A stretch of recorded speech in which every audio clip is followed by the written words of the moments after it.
کیا کہتے ہیں؟ فورن فنڈنگ کے کیس کا فیصلہ جو ہے جی وہ آپ کو پتہ ہے 8 سالوں کے بعد آیا ہے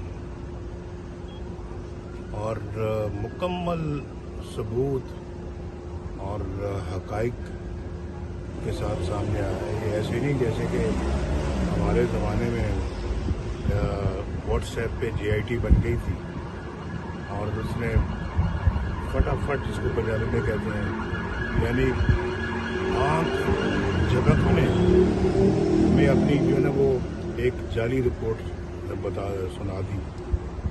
یہ تو 8 سال یعنی کہ اس کی انویسٹیگیشن ہوتی رہی ہے, تفتیش ہوتی رہی ہے اور سارا کچھ سامنے آیا ہے. تو یہ جو درس دیتا تھا پوری قوم کو کہ میں بڑا دیانتدار ہوں اور ایماندار ہوں اور میں چوری نہیں کرتا, باقی سب چور ہیں, میں باقی سب ڈاکو ہیں, میں اکیلا ہی ہوں جو نہ ڈاکہ مارتا ہوں نہ چوری کرتا ہوں. آج سب سے بڑا تاریخ کا ڈاکہ ثابت ہو گیا عمران خان کا, سب سے بڑی تاریخ کی چوری ثابت ہو گئی, سب سے بڑی منی لانڈرنگ ثابت ہو گئی. چند دن پہلے کہتا تھا کہ اگر تھوڑی سی منی لانڈرنگ کر لی تو کیا ہوا, اس کو پتہ تھا کہ اس نے بہت بڑی منی لانڈرنگ کی ہوئی ہے.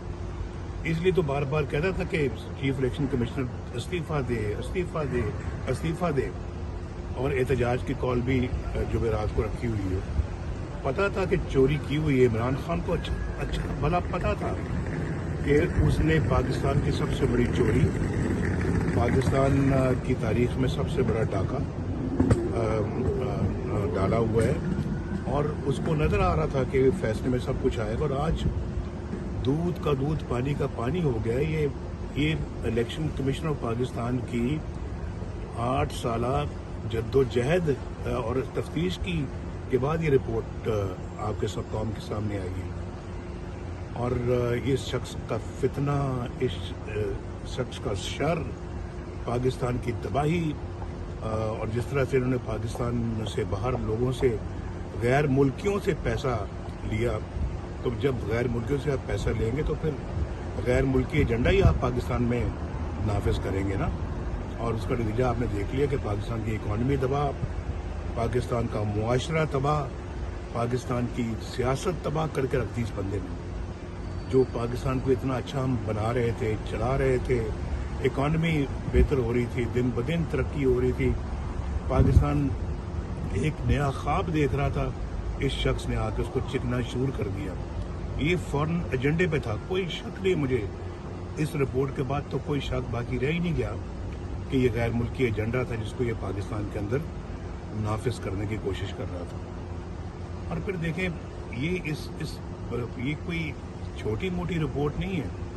جیسے میں نے ابھی کہا کہ ایک واٹس ایپ پہ رپورٹ بنا دی تھی میرے خلاف, اور اس پہ واٹس ایپ پہ بتایا گیا کہ ان بندوں کو آپ GIT میں شامل کریں.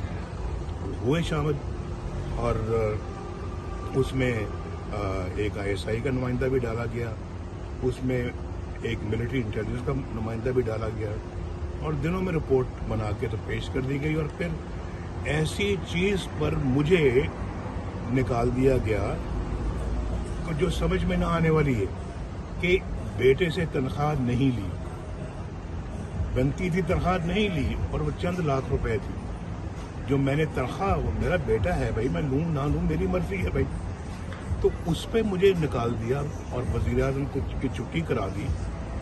تو یہ پاکستان کی تاریخ میں وہ بھی پہلا ایک واقعہ جو ہوا ہے.